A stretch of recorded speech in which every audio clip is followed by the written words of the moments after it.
Olá, caro aluno, boa noite, seja muito bem-vindo ao nosso segundo encontro. Então, hoje nós estamos aqui, vamos ver do nome dessa disciplina, você já conhece, Prática e Produção de Textos, Gêneros Discursivos, Práticas de Comunicação, e eu sou a professora Elisa Nantes. Muito bem, estamos então na unidade 2, que nós vamos trabalhar competência da unidade, compreender o funcionamento do quê? Dos gêneros discursivos. Resumo, nessa unidade será abordado o conceito dos gêneros discursivos, seu funcionamento e seu papel aonde? Na transposição didática em sala de aula. Então, duas palavras que eu vou querer que você guarde, transposição didática e didatização do gênero, e eu vou explicar por quê. As palavras-chave, gêneros discursivos, gêneros multimodais e ensino, e claro, aqui é o nosso encontro. Quando eu falo para você assim que eu vou falar sobre transposição didática e didatização do gênero, olha, quem você é? Professor, professora. Qual o seu locus de atuação?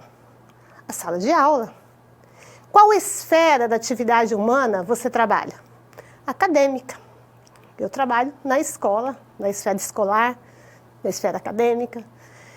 E o que você leva de material para trabalhar com seus alunos? Eu levo vários materiais que eu didatizo na sala de aula, ou seja, eu os utilizo da prática social das interações humanas para transpor para pequenas situações problema para o meu aluno se apropriar dessa situação e utilizá-la onde, de novo? Na prática social. Diz um exemplo. Quando eu vou trabalhar com o aluno, por exemplo, a carta de reclamação. Por quê? Porque eu já estou preparando esse aluno para a cidadania, para a interação numa outra situação discursiva, para ele se apropriar da linguagem, da finalidade, do contexto e assim sucessivamente. Por isso, nós vamos ter nessa aula, então, os seguintes conteúdos. Vejam aqui comigo. Como ocorre o emprego da língua? O que são gêneros discursivos? O que são gêneros multimodais? Então, vamos já começar assim. Todas as vezes que você está numa universidade estudando, claro que toda aula é um recorte. O que isso quer dizer? Que a gente tem uma série de conteúdos pedagógicos, conteúdos didáticos para trabalhar com vocês. Aí, eu já mostrei para vocês, eu faço questão de mostrar novamente, que eu gostaria que vocês acessassem esse item da área de vocês. Vejam aqui comigo, vamos para a câmera de documentos. Esse item aqui, Você tem esse item que se chama leitura, lembra? Aí você vai clicar aqui nos materiais e você vai encontrar 212 páginas de conteúdo para baixar. Você vai ter o síntese do nosso encontro 1 aqui, a síntese do nosso encontro de hoje aqui, e eu vou parar por aqui. Por quê? Porque depois, nos próximos encontros, claro que eu mostro para vocês os outros conteúdos que nós vamos abordar. Então, uma coisa de cada vez. Então, esse conteúdo, essa leitura, vai ajudá-los a organizar os seus estudos. Como que eu organizo meus estudos? Vamos lembrar o que nós vimos no nosso encontro anterior. Eu organizei para vocês como que eu faço com a minha organização pessoal, por palavra-chave, por blocos de conteúdo, para a gente guardar só o essencial assim, e na hora que for rever, eu não preciso rever tudo. Eu tenho a minha forma de anotação, pode ser grifando, pode ser você fazendo setas, pode ser você fazendo essas caixinhas que eu faço. Vamos ver aqui? Por exemplo, olha, vamos pensar só no nosso encontro passado. Nós vimos variação linguística. Quais nós vimos? A histórica, o exemplo, o que aconteceu no transcorrer da história, eu vou esmecer para você. A social, que se divide por grau de instrução, por idade, por sexo. Aí eu coloco sempre um exemplo para lembrar. A idade, usava um termo sarada, agora não usa. Sexo, mulher usa mais diminutivo. A regional, que é riquíssima nesse ensino que nós temos, porque ela abrange a geográfica, que nós temos a questão, eu até brinquei com vocês assim, e aí, é mandioca? É aipim? É macaxeira? Como é que chama na sua região? Então, assim, utilize estratégias de estudo que vão te ajudar, de forma que você sempre leia um conteúdo e você tenha síntese daquilo que você estudou, certo? Vamos prosseguir então.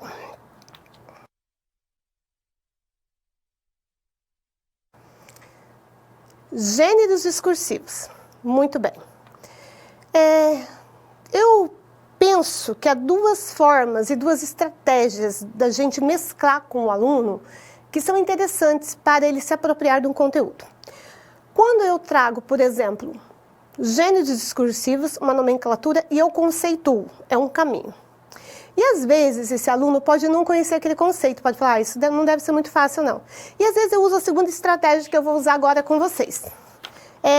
Todo mundo conhece um jornal? Pode ser, ó, esse aqui é o Jornal de Londrina. Um jornal impresso. O que eu tenho nesse jornal? Eu tenho reportagem. Eu tenho notícia. Eu tenho propaganda. Acabei de bater o olho numa charge. Tem resumo. Tem resumo aqui de um capítulo aqui de uma novela para mim. Tem resenha. Resenha porque também é a síntese e composicionamento aqui de um filme. Tem até estrelinhas. Tem entrevista, tem notícia, tem propaganda. Então, o que eu tenho? Eu tenho gêneros, diversos gêneros. Agora que a gente já partiu do exemplo que o aluno fala, tranquilo, eu compreendi. Aí agora eu vou para a teoria. Essa é uma possibilidade. Veja aí, professor, acompanha comigo. Então, o emprego de uma língua efetua-se em forma de enunciados orais e escritos, concretos e únicos, proferidos pelos integrantes desse ou daquele campo de atividade humana. Guarde essa palavra, que nós vamos conversar sobre ela. Esses enunciados refletem as condições específicas, a finalidade de cada referido campo, não somente por seu conteúdo temático, e pelo estilo de linguagem. Outra informação importante. Ou seja, pela seleção dos recursos lexicais, fraseológicos e gramaticais da língua, mas, acima de tudo, por sua construção composicional. Então, o que eu tenho aqui? Eu tenho uma teoria que me mostra, por exemplo, se eu quero vender o meu carro, com certeza eu vou achar um espaço virtual ou no suporte impresso, e eu vou optar pelo anúncio. Vende-se. Fusca, ano tal, preço tal, cor tal, impecável. 18ª dona, ou primeira dona, segunda dona, e por aí vai. Então você veja, eu tenho um tema, eu tenho a escolha linguística que eu faço, a seleção lexical, eu tenho uma composição, como é que eu elaboro esse texto, eu tenho gênero discursivo por uma finalidade específica, almejando o quê? Uma comunicação que eu chamo de interação. Vamos ver mais? Veja aí. A língua se realiza no meio desses enunciados relativamente estáveis que são chamados de gêneros discursivos. Os gêneros têm 3 elementos. Eu os sublinhei no slide anterior. Conteúdo temático, o estilo, a construção composicional. E eles estão... O que é uma coisa indissolúvel? É interligada. Está ali, ó, como aquele símbolo das Olimpíadas. Ligados no todo do enunciado e são igualmente determinados pela especificidade de um determinado campo de comunicação. Por fim, os gêneros são, eu vou resumir em 3 itens o que nós vimos anteriormente. Tipos relativamente estáveis de enunciados, possuem características próprias e também normalmente apresentam uma regularidade. As características são conteúdo temático, construção composicional e estilo. Muito bem. Quando eu penso em didatização do gênero, o que é isso? É muito comum o professor ter um material. Eu selecionei um material qualquer, eu abri o meu armário e trouxe o material. Esse material não é uma indicação para você de material, mas sim um exemplo para você de como eu didatizo o gênero. Como professora, eu tenho uma apostila, vocês vão ali ter acesso a um texto para leitura, que é todo um livro completo de 200 e poucas páginas. E dentro desse texto, desse suporte, a palavra texto não é adequada, vou usar a mais adequada. Dentro desse suporte, seja o meu, que é impresso, seja o seu, que é digital, eu tenho vários gêneros. O diferencial dessa coleção que eu trouxe é que ela trabalha, por exemplo, com conta de luz, conta de água, trabalha com algumas questões que fazem parte da prática da vivência do cotidiano das famílias, para ela ter uma ideia de, inclusive, a educação financeira. Quando você pega uma conta de água, uma conta de luz, uma conta do celular, você traz para a sala de aula e você utiliza como objeto de ensino, você está didatizando o gênero. Então você veja, nós professores fazemos isso o tempo todo. Nós pegamos uma música, e nós não somos cantores, compositores, mas a gente trabalha de repente com uma paráfrase. Nós de repente, vamos lá pessoal, vamos ver como é que é. A gente pode pegar essa música para transformar numa paráfrase, podemos transformar essa música, nós, alunos, professores, como autores daquele texto. Então, o tempo todo nós didatizamos esses gêneros que permeiam a sociedade. Utilizamos na sala para quê? Justamente para esse aluno ficar preparado para esse trabalho em sala de aula. Então, fique tranquilo, seja no suporte impresso, seja no suporte digital, os gêneros fazem parte da vivência sua. E nós, como professores, vamos sempre estar trabalhando com esse gênero. Para quê? Para preparar esse aluno para essa vivência onde? Com muita tranquilidade em sociedade.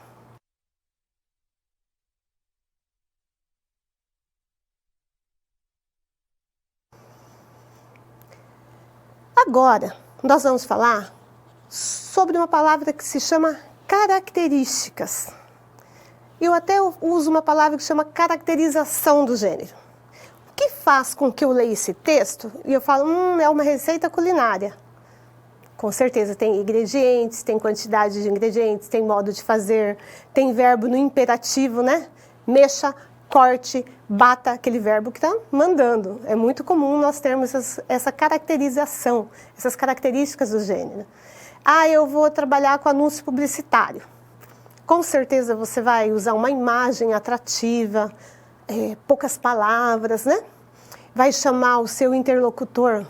Você precisa comprar esse perfume, vai chamar por você para dar um certo grau de intimidade.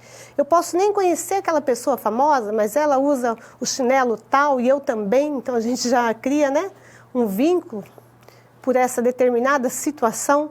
Então você veja, o gênero ele tem elementos que são características que fazem com que a gente os conheça.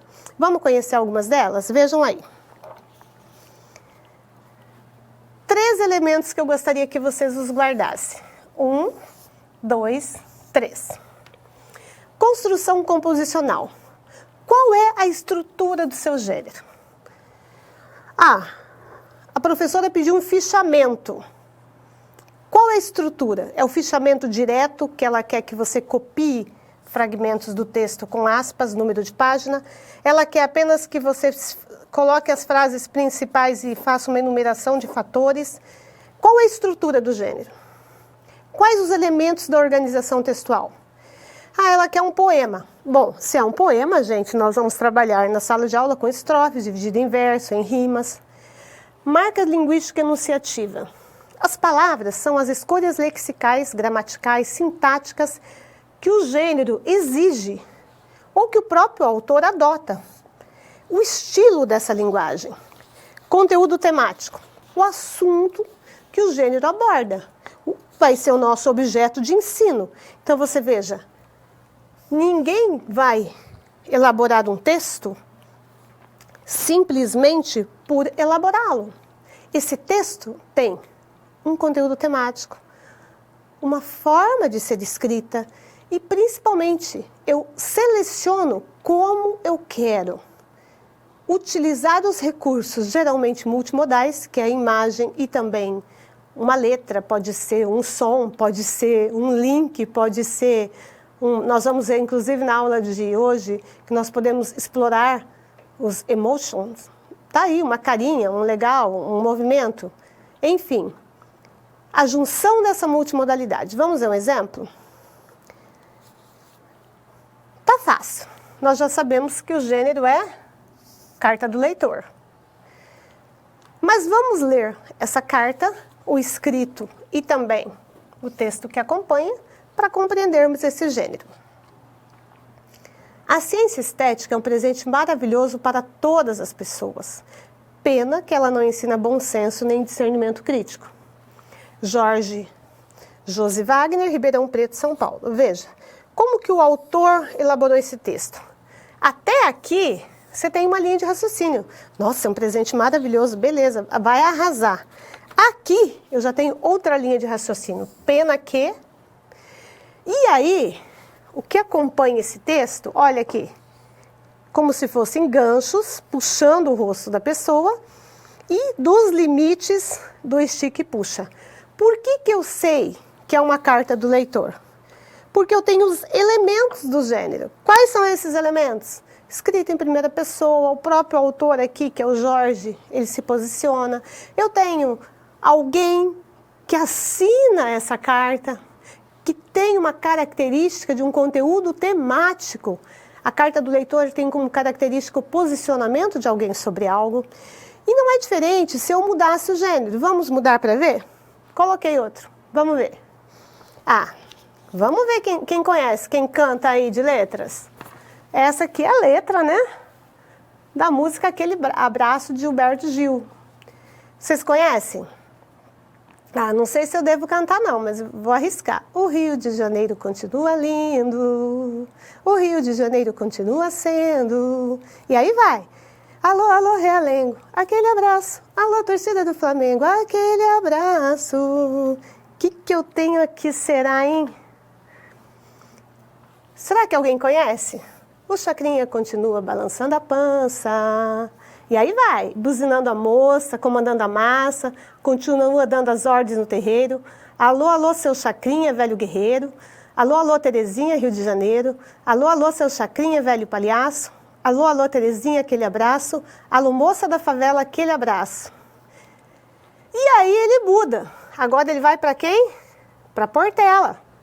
Todo mundo da Portela, aquele abraço. Todo mês de fevereiro, o que tem? O que tem? O que tem? Portela, carnaval, fevereiro, carnaval, aquele passo. Alô, banda de Ipanema. Opa! Onde que é Ipanema, no Rio de Janeiro? Aquele abraço. Se eu levo só esse texto para o aluno, pode ocorrer de ele não compreender. Mas eu, como professora, eu posso falar assim, olha, gente, esse texto é uma canção, é um gênero híbrido. Por quê? Observe que ele tem uma estrutura de poema, ele tem uma divisão em estrofes. Para que serve o refrão? Justamente para você fixar, para reforçar o conteúdo. Mas, ó, quando será que esse texto foi escrito? Onde que é esse realengo? Aí, se você considerar o contexto sócio-histórico da época, você vai chegar nesse autor. E esse autor está onde? Esse autor está dentro de um avião, esse autor foi mandado para o exílio, e aí ele compõe esse texto que musicalmente se transforma aí num poema, num gênero híbrido, e traz para a gente elementos dessa época, que tem aqui, ó, inclusive, a questão do Chacrinha, do programa do Chacrinha. Olha aqui, ó, a fala desse personagem, desse ícone da comunicação, conhecido como Velho Guerreiro, citando o nome de pessoas. O próprio Chacrinha falava, alô, alô, Terezinha. Aí ele cita lugares, tá vendo? Então, o que eu tenho aqui? Eu tenho um texto que é levado para a sala de aula, e esse texto, com o professor trabalhando juntamente com os alunos, os elementos desse texto, contextualizando, olha, por que tem isso aqui, o que aconteceu aqui, essa pessoa, você sabe por que essa pessoa foi exilada, que época que aconteceu isso na história do Brasil, vocês sabiam da ditadura militar?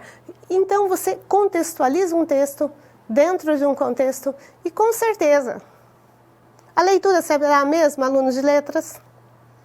A leitura já não será bem mais ampla desse texto? É outra leitura. Então, esse é o papel do professor. Trabalhar com o gênero em sala de aula, levar para a gente um texto dentro de um contexto e didatizar o gênero, ou seja, colocá-lo a favor do ensino.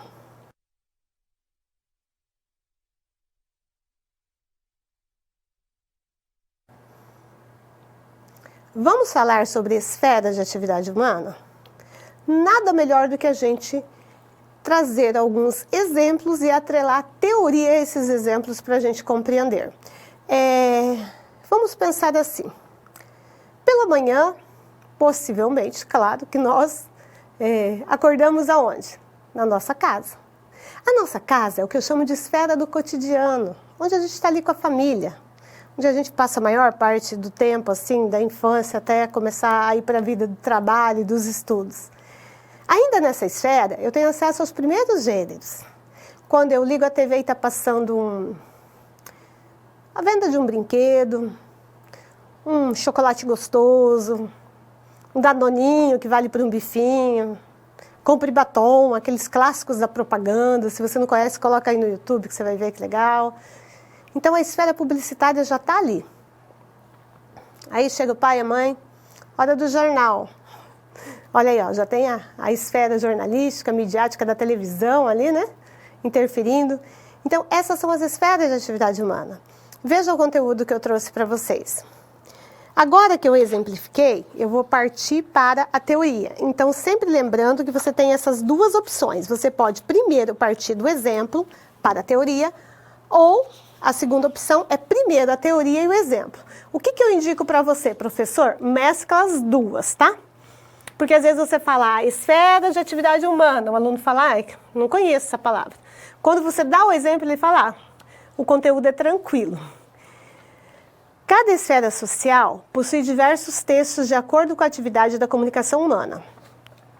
Ao circularmos pelas várias esferas sociais da atividade humana, fazemos uso de inúmeros gêneros do discurso, os quais atendem à prática social daqueles que estão nelas envolvidos como forma de legitimação das relações sociais. O que isso está dizendo para a gente?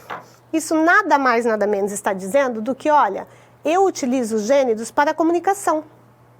Dependendo da minha necessidade humana, da prática social, da finalidade, do contexto que eu estou, eu vou utilizar um gênero. Óbvio que se eu estou numa entrevista de emprego, eu não vou querer ser toda informal, falar da mesma forma que eu falaria com um grupo de amigos, sem policiamento no discurso. Não, eu estou ali brigando pela minha vaga. É óbvio que se eu estou apresentando um seminário, também. Então, para você compreender bem, essa imagem aqui vai mostrar direitinho do que eu estou falando. Veja. Essa é a esfera que eu falei para você que mais você vai ter acesso, que é do seu cotidiano. Eu diria que é a primeira esfera de atividade humana. Leia as outras. Eu só coloquei algumas. Eu coloquei científica porque a escola é um dos primeiros que a gente vai, religiosa, publicitária, acadêmica. E tem a literária, o campo da literatura, é imensurável, música, poesia, literatura brasileira, literatura portuguesa e assim vai. E vocês vejam, a esfera, ela interfere na produção do gênero. Vamos ver um exemplo? Se eu estou pensando na esfera jornalística, eu mostrei para vocês que nós temos aqui dentro um jornal. Pode ser impresso ou online, não esqueçam disso. Então eu vou trabalhar com qualquer um desses gêneros aqui, ó. Independentemente deles, eles vão ter que ter um conteúdo temático, que é o assunto, a construção composicional, como que eu vou escrever esse texto. Eu não vou fazer uma propaganda, geralmente, eu não vou fazer todo em verso, em prosa, eu vou fazer de uma forma diferente. E o próprio estilo. Então, a notícia vai ser de um jeito, a reportagem de outra, a entrevista, o resumo, a resenha, o anúncio publicitário, o editorial, o horóscopo e assim sucessivamente. O que isso quer dizer? Isso quer dizer que nós, dependendo da situação discursiva, selecionamos o gênero adequado. Como que a gente faz isso em sala de aula? Em sala de aula, eu indico para você fazer assim, ó. Não trabalha muitos gêneros juntos. Geralmente, o livro, como esse aqui que eu tenho, ele vai trazer assim uma certa ordem. Qualquer material vai trazer uma certa ordem. E agora eu vou falar duas coisas para vocês, ó. A primeira, é o professor que sabe a condução adequada desse conteúdo. Às vezes você tem um conteúdo aqui, eu trabalhei poema. Ah, depois vem propaganda, depois vem poesia. Não, junta poema e poesia, trabalha a diferença, entendeu? Aproveita, não é porque tem uma sugestão no livro que tem que ser só aquilo, você tem essa autonomia docente. Mas, uma coisa de cada vez. Para quê? Para que esse aluno se aproprie daquele conteúdo. Depois que ele se apropriou da forma do gênero, de como que ele constrói, qual é a escolha linguística, se vai ser uso de você, de primeira pessoa, se não vai ser, como que vai ser, aí você vai para o segundo gênero.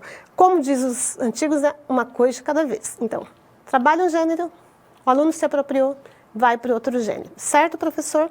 Um ótimo trabalho para você.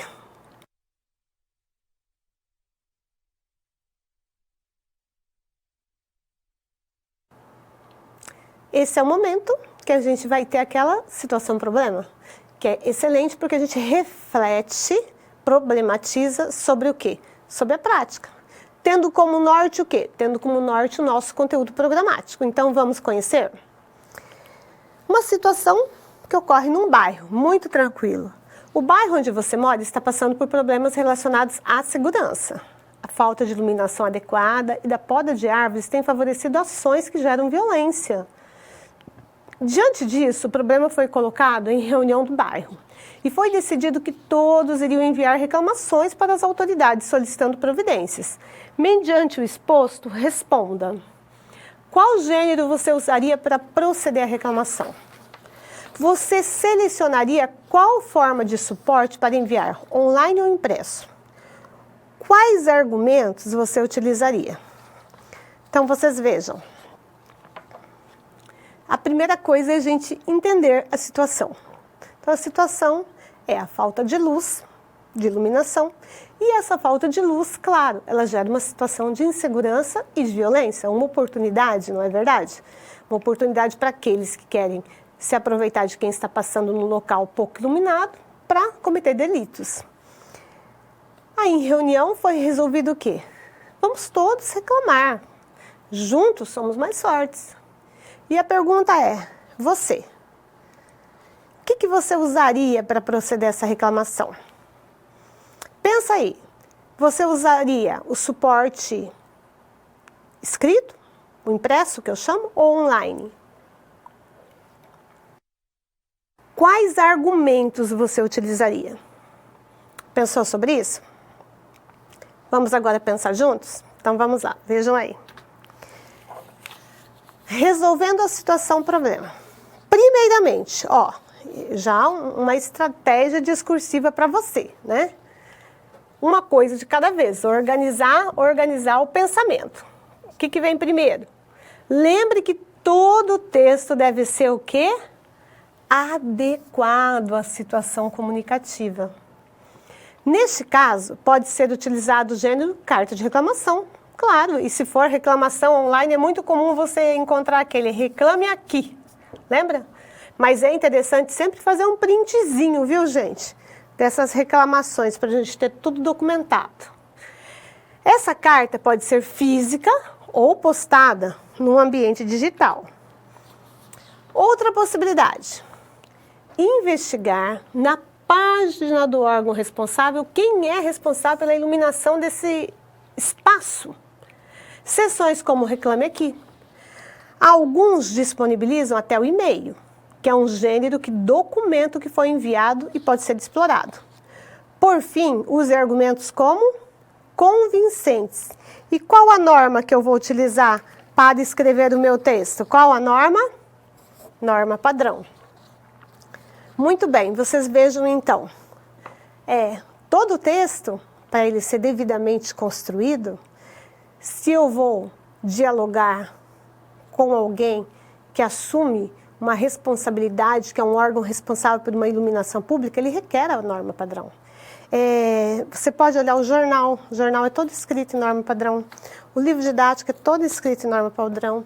Você pode observar que quando há o uso de gírias ou de uma brincadeira de palavras, né? Como, vamos pensar assim, aquela música do Almir Sater, as manhas e as manhãs, que mudando, né? As massas e as maçãs, mudando o tom, é justamente para a gente ter essa polifonia, os vários significados presentes ali. Quer dizer, nada é ingênuo, tudo é bem pensado. Então, nesse sentido, o que você precisa fazer? Organizar o seu texto. E saiba que e-mail é um documento formal, ele tem validade. Enviou, guarda, arquiva, faz print da tela. Como é que faz print da tela? Tem uma tecladinha aqui que chama Print Screen, PRTSCN. Fica pertinho dos números do computador, na primeira fileira. Qualquer coisa que você apertar ali, ele bate a foto instantânea da tela do seu computador. Você cola no Word, cola onde você quiser. Organização é tudo. Um reclamando, pode não ter muita voz. Todo mundo reclamando junto que falta alguma coisa na escola, que falta um quebra-mola, alguma coisa assim, com certeza a voz fica mais forte. E esse é o papel do professor. O papel do professor também é de um articulador. Não escrever texto por texto, mas texto dentro de contexto, para que esse aluno possa observar que ele também tem voz, sim. Certo?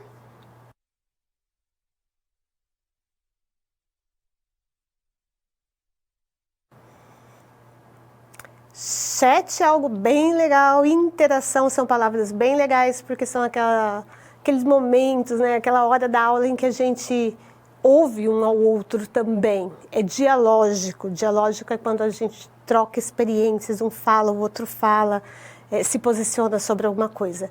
E vamos ver a proposta desse diálogo? Vejam aí. No que se refere à esfera acadêmica, vocês estão numa academia, numa universidade. Quais são os gêneros discursivos que são usados com frequência? Cada um pensa na sua própria prática enquanto estudante, cada um faz parte de um universo que tem ali as tecnologias possíveis dentro do disponível. Manda pra gente aqui, que eu já estou com o Teams ligado, já estou com a tutora conectada. Manda pra gente aqui qual a sua resposta. Uns minutinhos para você interagir comigo.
Muito bem, pessoal. Então, nós estávamos conversando aqui sobre os gêneros da esfera acadêmica. E claro, né, que foram alguns citados. Vamos colocar, vou até colocar oralmente, mas depois vocês, se quiser, escrevem para assim, para ter uma sistematização, quais são os gêneros da esfera acadêmica. Por exemplo, seminário. Vocês não fazem seminário? Portfólio. Vocês fazem também resumo? Tem resumo. Resumo quando você tem um texto, você procede à leitura daquele texto e você faz a síntese daquele texto com as ideias principais. Qual a diferença do resumo e a resenha? E vamos pensar um pouquinho, né? Também é um gênero acadêmico. Então, a resenha, tal qual é o resumo, você faz a síntese do texto com as suas próprias palavras, tá? Não pode ter transcrição direta, que é quando você usa aspas e coloca o ano e o número da página. Você lê e faz o que eu chamo de paráfrase, que é o nome que a gente utiliza quando você compreende e fala com as suas palavras do texto. Aí, na resenha, você tem posicionamento.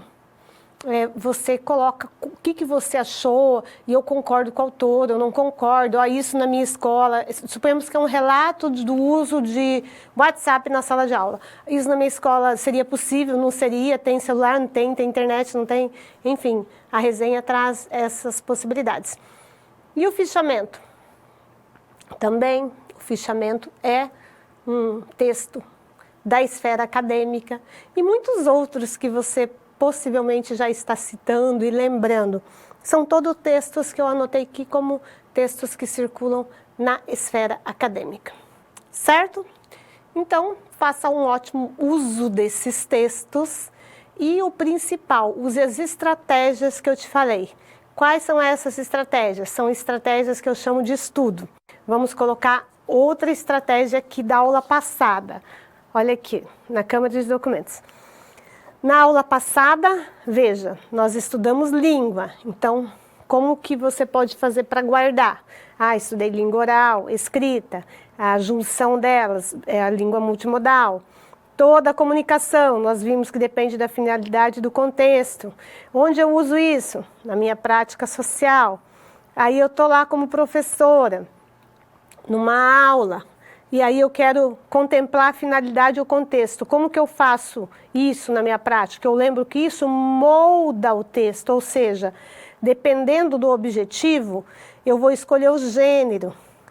Aí eu vou escolher a seleção lexical, eu vou trabalhar com o meu aluno elementos como os conhecimentos prévios, conhecimento de mundo, conhecimento linguístico, às vezes ele não conhece essa palavra, é necessário que você ajude. A intertextualidade, então às vezes eu trago para a sala de aula uma música, né? Alô, alô, realengo, aquele abraço. Eu não conheço, o que aconteceu aqui? Isso aqui tinha uma situação de exílio. Então eu faço uma intertextualidade com aquele texto, com uma ponte sócio-histórica, contextualizo e o aluno, claro, vai ter outro entendimento do texto. Bom ser professor, né? A gente trabalha com a leitura, a escrita, a finalidade do texto dentro de contexto.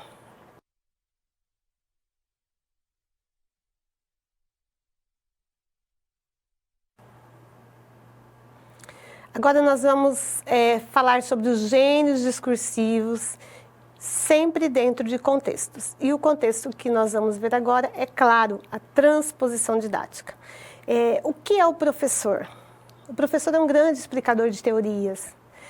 Nós lemos textos, lemos teóricos, nós nos apropriamos de como esses teóricos trabalham e nós trazemos isso através de um planejamento, que eu chamo de planejamento didático-pedagógico, através de uma sequência didática, que é uma série de atividades integradas e interligadas para a sala de aula. A fim de quê? A fim de que esse aluno se aproprie, não só teoricamente, mas sobretudo na prática desses contextos. Vamos ver aí? Abordagem. Essa é uma palavra essencial. Por quê? É o professor quem faz essa abordagem desse gênero na sala de aula.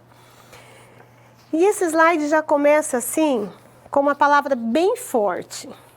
É impossível se comunicar verbalmente a não ser por algum gênero. Assim como é impossível se comunicar verbalmente, a não ser por algum texto. Ou seja, a interação humana, ela é feita através de um texto. Vou dar um exemplo para vocês. Se eu falasse uma série de palavras sem significado, chuva, feijão, compras, margarina, ó, compras com margarina ainda deu um nexo bem curto, eu já quebro o nexo. Sapato, abóbora, rua, quer dizer, como é que isso vai virar um texto? Só vai virar um texto se eu conseguir me comunicar. E essa posição, ela é defendida por quem? Por Bakhtin, por Broncar. Ela é adotada pela maioria dos autores que tratam a língua como? Nos aspectos discursivos e enunciativos, e não nas suas peculiaridades formais. Onde eu posso me ancorar para uma abordagem de língua? Quem conhece esse documento? Digita no Google, Base Nacional Comum Curricular. Você baixa a Base Nacional em PDF, você baixa por várias possibilidades. Ó, documento novo, norteador da educação brasileira, já presente nas salas de aula. E aqui nós temos uma informação importante. A BNCC, como nós a chamamos, ela assume a centralidade do texto como unidade de trabalho. E a perspectiva que eu chamo de enunciativo discursiva na abordagem. O que isso quer dizer? Quer dizer que eu sempre vou relacionar o texto, olha que legal, ao contexto de produção. Não é nada solto, não, é integrado. E esse texto, vamos até fazer assim para ficar bonitinho. Texto, flechinha no contexto. O que isso vai me possibilitar? Trabalhar habilidades. Ao uso significativo da linguagem em atividade de leitura, escuta, produção de textos, em várias... Olha aqui a diferencial da BNCC. A BNCC me traz a possibilidade de eu trabalhar com a leitura e a escrita no contexto das várias mídias, simioses. O que você quer dizer com isso? Eu quero dizer que a BNCC está falando das novas tecnologias na escola. Está falando sobre a possibilidade desse meu aluno interagir no ciberespaço, que é onde nós temos a grande parte das informações, né, disponíveis, numa era da cybercultura, como diz um autor chamado Pierre Levy. Uma hora que você estiver tranquila, professor tranquilo, coloca lá no YouTube e assiste um pouquinho sobre os pressupostos que Pierre Levy nos coloca, que hoje a grande biblioteca está na cybercultura, que nós temos acesso ali a aulas, palestras, lives, experiências didático-pedagógicas bem-sucedidas, tecnologias, enfim. Toda uma porta para esse professor pensar que o legal é assim, você que é de letras, não é questão de você assistir e pensar, isso não dá para minha escola. Aí isso dá, é você pensar assim, como que isso pode ser execuível na minha escola? Com as metodologias possíveis, com as tecnologias disponíveis, o que eu posso fazer na minha escola? Então, essa linha de raciocínio é sempre assim, o que pode me ajudar como professora para ter essa ferramenta na escola? E a BNCC vai me trazer umas possibilidades, veja aí. Ela indica o trabalho, oralidade, leitura e escuta, porque aqui entra línguas, inclusive, né? Produção de textos, que eu chamo bastante de produção textual, análise linguística semiótica, que é a seleção lexical, e semiótica, porque já contempla imagens, som, movimento. Tudo isso para quê? Olha como que as práticas de linguagem do meu aluno se ampliam consideravelmente. Tudo isso faz parte do trabalho com as práticas de linguagem. Tem mais? Tem coisa bem legal, veja aí. Vamos ver mais um aqui. Isto. Para que eu trabalho textos na escola? Para quê? Para atender as demandas sociais. Onde que estão as demandas sociais? Aqui, gente, na sociedade. Aqui que estão as demandas sociais. Porque a escola prepara o aluno para voltar para a sociedade. Então, quando eu trabalho com gênero, Esse aluno tem que ter muita firmeza, assim, do que dizer, como convencer, qual o objetivo. Suporte, quantas linhas eu tenho? Vai ser midiático? É por caracteres? Como que é isso? De que lugar discursivo eu vou falar? Para qual faixa etária eu vou falar? E como que eu vou dizer aquilo que eu vou dizer? Para esses aspectos que eu estou colocando para vocês, dominar o letramento digital que vem com a tecnologia, claro que é importante. A BNCC fala que é fundamental. Vamos ver aí? Eu quero que o meu aluno tenha uma boa inserção social, que está aqui, ó, na sociedade. Para isso, então, você está no advento da tecnologia. Professor, mostra para esse aluno que a gente tem os recursos educacionais abertos. Uma aula pode ter sido disponibilizada como um recurso educacional que você pode, você, professor, pode usar na sua sala de aula, não tem problema, não tem direitos autorais. Você tem que possibilitar que ele tenha acesso aos letramentos digitais. O que adianta você falar, olha, gente, está aqui, eu coloquei no meu blog, esse aluno não sabe como chegar nesse blog, letramento digital. Aluno, aqui tem um link, nem todo link você vai clicar, vai sair fora do seu texto. E essa multimodalidade presente na sociedade, presente nos textos dos alunos, presente nesse contexto multimodal. Nessa era midiática, eu até diria hipermidiática, um dos desafios seu, professor, é justamente você direcionar o aluno. Como assim? Assim, se você solicita que eles façam uma pesquisa sobre determinado tema, uma das coisas que a gente tem que mostrar para o aluno é que não é clicando em todo o hiperlink que vem naquele texto que vai possibilitar que ele se aprofunde no tema. Ele pode levar para N fios discursivos que podem não dialogar com aquele momento. Então, você veja, o professor, ele trabalha com a leitura.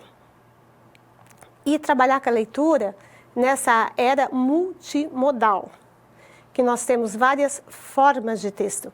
E quando eu falo em multimodalidade, não esqueça que a aula é multimodal.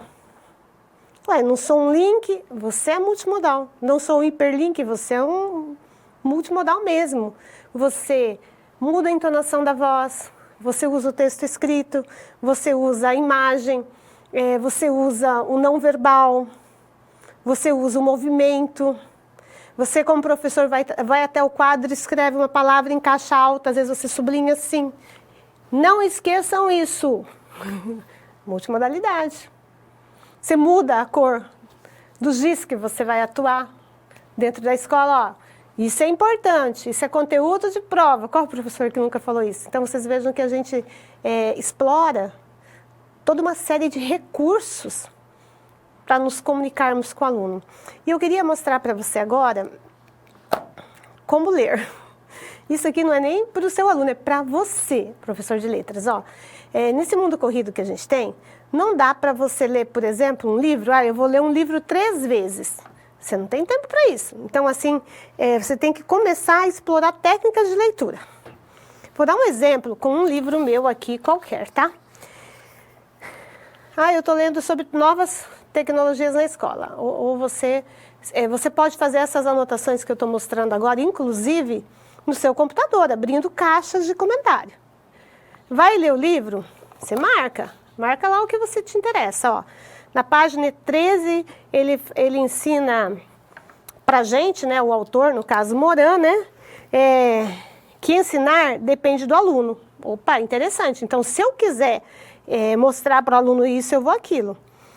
Na página 30, o professor precisa ser um orientador. Olha, cada coisa legal, não é o professor que tem que fazer tudo, ele tem que ser um orientador. Na página 43, eu tenho os vídeos da escola. Aí, se você abrir e for lá, o que você vai encontrar no meu material? Você vai encontrar já sinalizado a lápis onde está aquele conteúdo. Então, assim, não dá para você ler um livro 10 vezes. Você lê uma vez, mas você lê e já marca o que te interessa. Aí você, professor, quando vai para a sala de aula, eu vou trabalhar charge. Num livro didático que você abre, você bate o olho e fala, charge tem aqui, charge tem lá, rapidinho. Então, se organiza os seus estudos para a gente ganhar tempo e fazer uma boa leitura uma vez só e utilizá-la assim por um longo tempo, certo?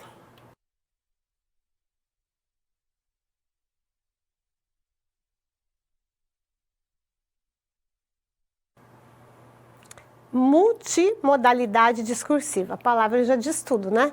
Sempre é profícuo quando nós mostramos para o aluno que a seleção lexical nos mostra um sentido do texto. Veja essa palavra no quadro. A própria palavra já nos dá pistas linguísticas.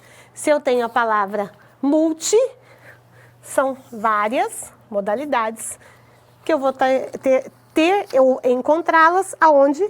No discurso. E aí nós entramos com o conteúdo. Guarda bem esse nome. Esse nome é de uma autora que se chama Roxane Rojo. Você pode colocar para ver uma entrevista no YouTube, você também vai encontrar coisas muito atuais sobre ela. O que ela nos diz? A multimodalidade de modos e linguagens é o que para Rojo tem sido chamado de multimodalidade, multissemioses dos textos contemporâneos que exigem multiletramentos. Isso porque a sociedade funciona a partir de uma diversidade de linguagens, mídias e culturas. Todos os multiletramentos, as multissemioses, as multilinguagens e as plurimúltiplas culturas. Olha o que ela fala pra gente. Nós temos várias modalidades, vários signos, semioses, imagem, som, movimento, dois textos, remix de textos. Tudo isso requer mais que letramento.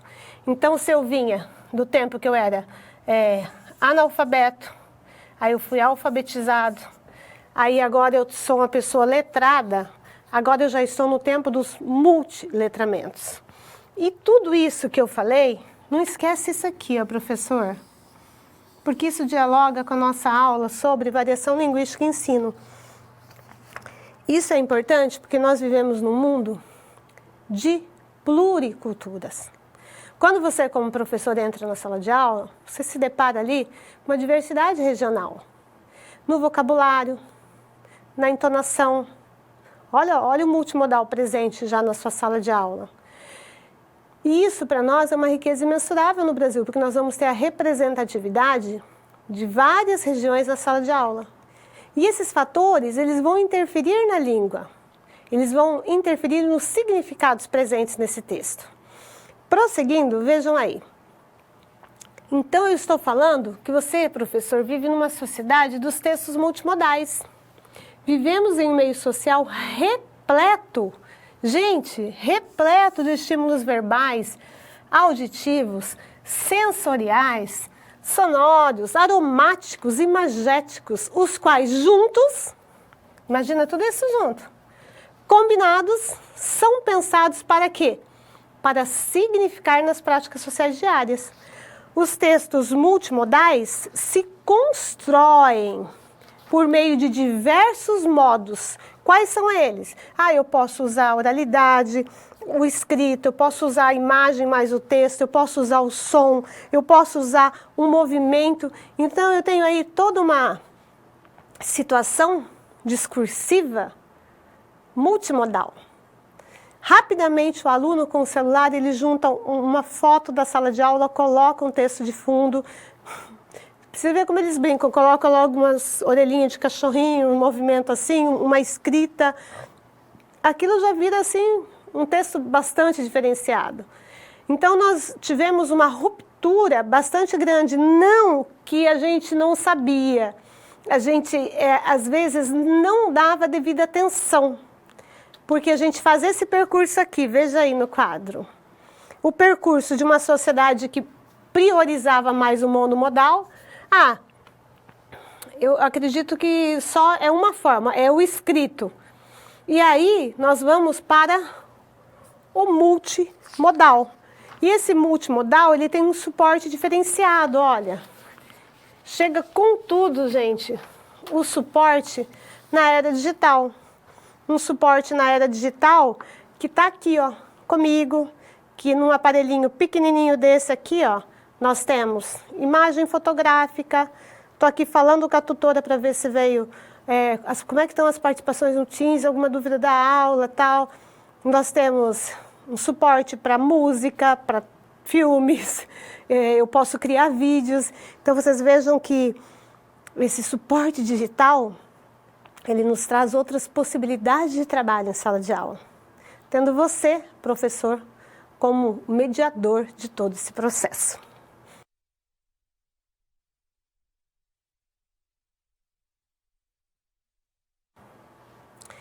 Vamos pensar um pouco sobre gêneros multimodais que também estão aonde? Na esfera digital. Então veja, eu tenho inúmeras esferas de atividade humana. Essas esferas de atividade humana, elas vão desde a primeira esfera, o cotidiano, que é aquela esfera da nossa família. Não se iludam que a gente não aprende no cotidiano, é nessa esfera que a gente começa a fazer os primeiros desenhos, as primeiras letras, as primeiras tentativas de leitura, as tentativas de bilhete, de lista de compras, de anotar recados, seja verbal ou escrito. Nesse momento em família, que a gente tem acesso às regras sociais e também aos gêneros multimodais, como por exemplo, quando você assiste uma televisão, você vê um desenho. Desenho você tem imagem, som, movimento, música. Imagine então essa garotada de agora, tenho certeza que vocês devem ter contato com crianças menores, com os tablets, com os joguinhos, clicando aqui, indo ali. Ou seja, nós temos todo um suporte diferenciado também digital. Vamos ver aí o que eu trouxe para vocês? Agora, eu estou falando com você sobre gêneros digitais.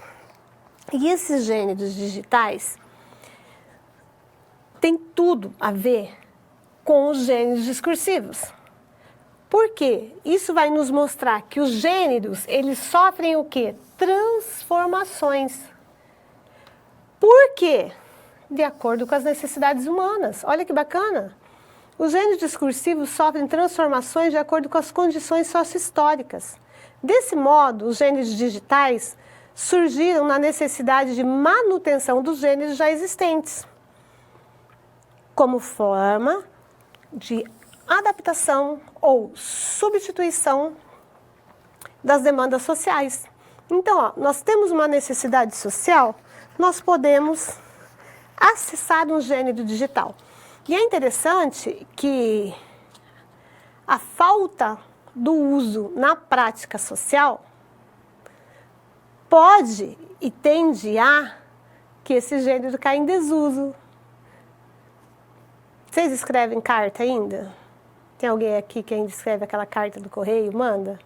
Então, com a questão da tecnologia digital, é muito mais rápido o WhatsApp, né? Seja no vídeo, seja juntar 3 pessoas numa chamada de vídeo, 4 pessoas, é muito rapidinho.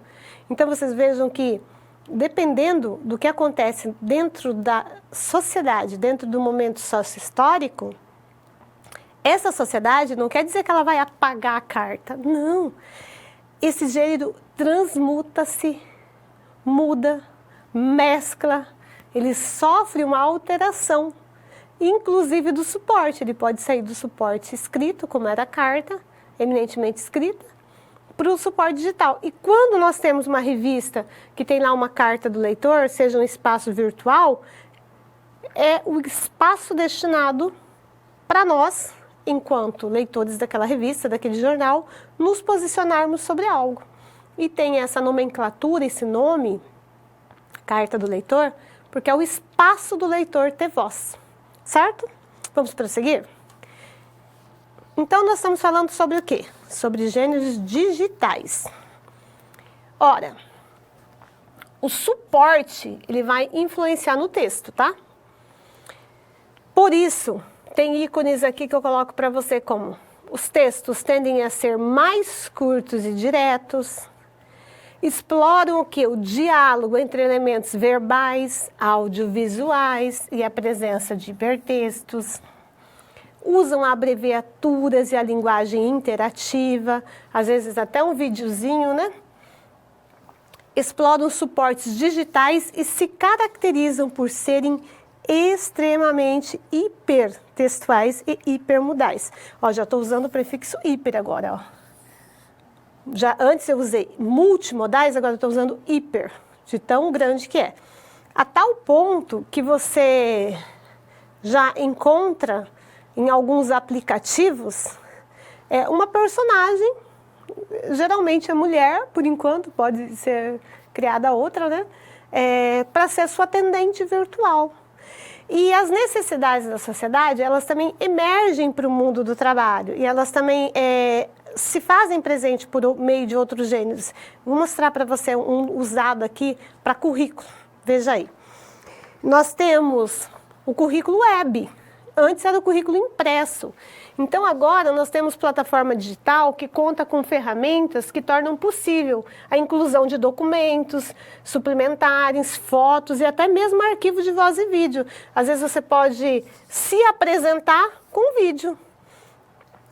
Vamos pensar na escola? Na escola nós temos o cyberpoema. São poemas construídos no meio digital.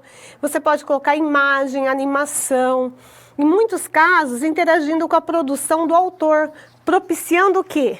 A criação de outros, de novos textos. Uma hora que você tiver com um tempinho, navega na internet. Você coloca assim, fazer charge gratuita. Você tem espaços que o próprio aluno, ele preenche, ele escolhe a imagem, ele escreve o que ele quer, ele constrói a charge. Quadrinhos online. Veja, nós temos outras possibilidades surgindo aí para a escola. O que mais que a gente tem? Muito utilizados os GIFs, né? Conhecidos como os emotions. Sabe esses negocinhos lindos e fofos do celular que você não sabe o que responder, daí você coloca assim, eu ia fazer uma carinha aqui, vamos ver se sai uma carinha no quadro. Ah, mais ou menos, né? Ele não está querendo muito aceitar. Um joinha, uma carinha, um triste chorando, né? Trata-se de uma montagem de imagens que se sucedem automaticamente, criando uma espécie de... Você pode usar várias imagens para um vídeo curto. Aí eles aliam textos verbais, não verbais, eles tornam a comunicação rápida, eficiente, dinâmica. Circula em rede social, em blog, em site, em outros espaços virtuais. Tem até aqueles filminhos bem curtinhos com pouco movimento, com certeza vocês já viram. E para a escola também tem as fanfictions. Já ouviram falar nisso, garotada? Olha que legal que é. É uma história de ficção criada por quem? Por fãs, que se tornaram eles mesmos autores de novas tramas e argumentos para os seus heróis favoritos. Tem um site que você coloca lá, fanfictions de sucesso, os melhores filmes, os melhores livros criados. É uma história coletiva. Pensa, você pode começar uma história, eu entro, eu contribuo, o outro contribui, e assim sucessivamente. Nós podemos ser autores de novas possibilidades, inclusive de final de história. Então, assim, tem recriação de histórias que são ícones, né? Tanto da literatura como do cinema, e o aluno podendo ali ousar. Tem isso também. Olha aí, quanta coisa diferente a área digital traz pra gente. O que mais que eu tenho? Vamos ver. Eu trouxe, e aqui, se vocês puderem, eu gostaria que vocês entrassem nesse site que é o do Cyberpoesia. Vocês vão ver que interessante que é quando eu tenho a junção de um poema e junto com esse poema eu tenho a imagem, o movimento, sabe? Eu tenho a possibilidade de você, por exemplo, se for uma xícara de café, você vê virtualmente esse café se movendo e aqui interações com o leitor. Olha aqui, ó, o que você achou? Deixa sua opinião e veja o que os outros escreveram. O acesso à poesia e a poesia também dentro de uma multimodalidade. Vejam, nós temos aqui então um contexto digital que me permite outras possibilidades de, eu diria, de mediação pedagógica na era digital. Por quê? Porque se você falar assim, mas então não precisa do professor. Claro que precisa. Nós sempre precisamos do outro. Só que o professor, ele já adquire, aluno de letras, outro aspecto. Se antes ele era aquele professor que falava, ó, faça isso, faça aquilo, faça isso, faça aquilo. Agora, ele já é mais um organizador. E você pode surpreender seu professor. Rapidamente você faz uma pesquisa, você complementa a sua formação, você já se transforma de um aluno mais autodidata, desenvolvendo estratégias de aprendizagem. E isso faz a diferença para quem? Não é só para a sua formação, com certeza por uma sociedade melhor.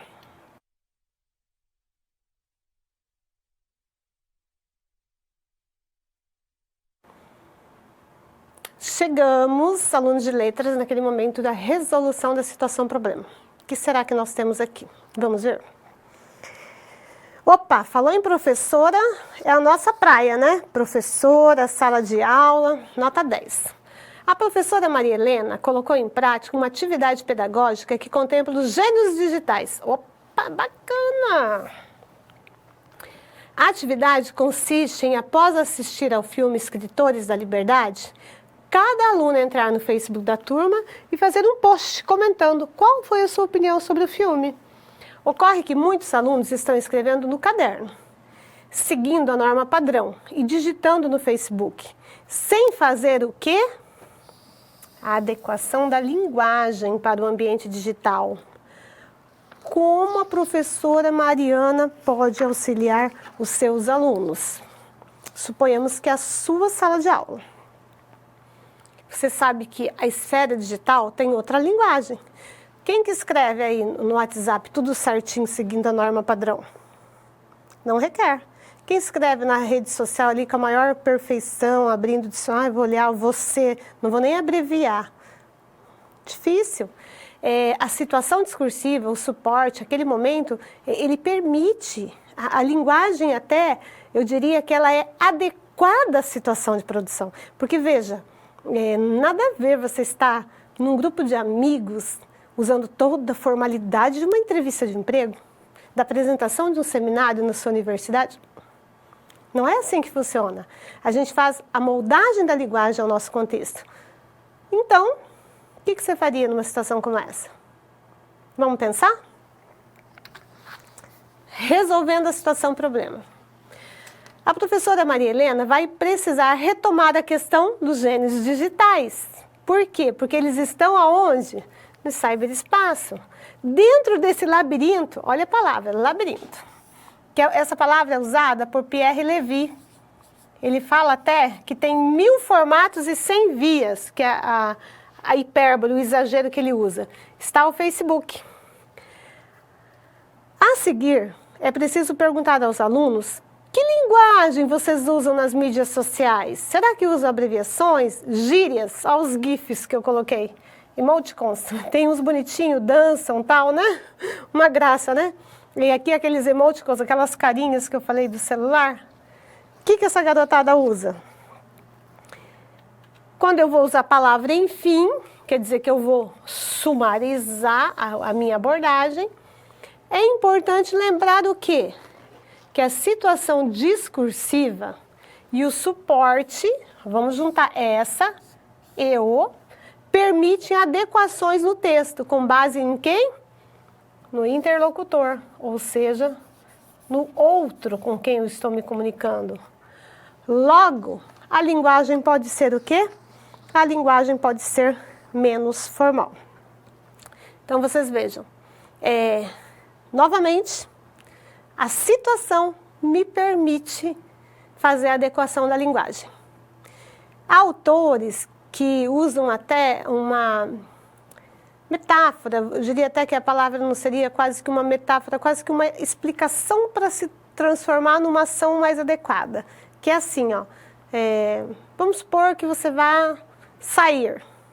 Se você for na universidade fazer uma avaliação, assistir uma aula, é a mesma roupa que você usa para ir num casamento?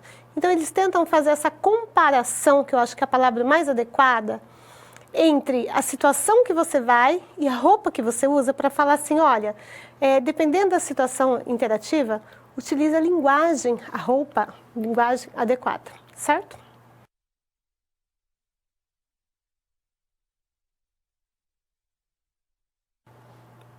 Agora, está valendo a tela, que é aquele nosso momento, novamente, do chat, que nós vamos falar sobre interação. Vamos ver a proposta? O que nós temos? Nós temos um texto multimodal, claro. E o que traz esse texto multimodal para mim? Traz um quadrinho que tem 3 partes. E nós vamos observar pelo não verbal que não parecem pessoas exatamente jovens, né? Pelo vestimenta, óculinho, né? Roupinha, etc. E vamos ver o que tem de texto. Já começa com um texto bem moderninho, ó. @sarada18. @sarada18? Então você mentia a sua idade em nossos encontros virtuais. Que lição você aprendeu, @homem carinhoso? Que todos mentem na internet. E aí nós temos aqui, ó, trazendo as enunciações para o contexto acadêmico no qual você estuda. Ó, mudei o texto e trouxe para outro contexto. Quais cuidados você tem ao fazer pesquisas na internet? Como nos protegermos de informações inadequadas? Vou dar uns minutinhos para vocês pensarem, troca ideia com o colega, posta para mim e a gente volta já já.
Muito bem, pessoal. É justamente isso que vocês certamente já estão trocando ideias aí. Que cuidados eu tenho que fazer em fazer pesquisas na internet? Sites confiáveis, claro. Tem que ter uma fonte que de fato seja uma fonte de confiança para aquele material, aquele tema que eu vou pesquisar. Pensa eu trazer para o portfólio, para uma avaliação, uma definição de variação linguística que não é, de gênero que não é, porque eu peguei num site de alguém que não entendeu muito bem. Então, sites confiáveis, biblioteca da universidade, livros da universidade. E como nos protegermos? Pesquisando. Não tem jeito. Nós podemos sofrer por falta de investigação sobre a nossa prática. Então, muito cuidado com isso, certo?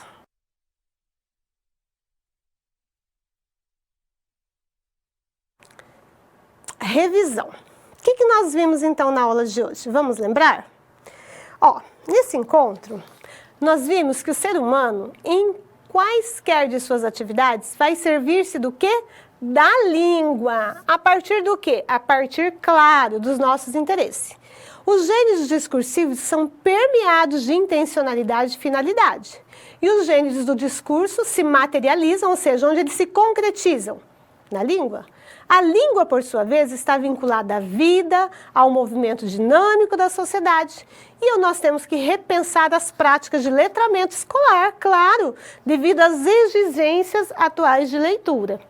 Os livros que nós pesquisamos e para a próxima aula, se nós temos que repensar nossa prática, nossa próxima aula vai falar sobre a língua em uso. Vamos pensar como que a gente vai utilizá-la como um instrumento de ação no mundo. Espero vocês. Uma ótima semana a todos. Até o nosso próximo encontro.